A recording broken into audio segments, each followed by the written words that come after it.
Yes, the members of River State Neighbourhood Watch today, we are overwhelmed with the speeches made by His Excellency, the Governor of River State. For years now, this is 6 years, the agency has been abandoned. But we, as the members of the Neighbourhood Watch, and we are still working. And that is the reason why we came today to see our governor to revive the agency, and which Her Excellency, the Governor of River State, Sir Siminalayi Fubara, has approved and assured us that he's going to revive the agency in a short time. By the grace of God, we are assisting, doing our best, even when there's nothing in our pocket. By the time Governor will revive the agency, we'll do more best. For now, we are 50 persons per year.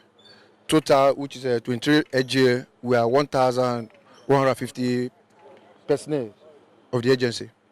There's an assignment our Excellency gave to us, that from the head there was an instruction that our job is going to fight oil theft in our locality, and which we are promising Rivers people that we are going to do something concerning it.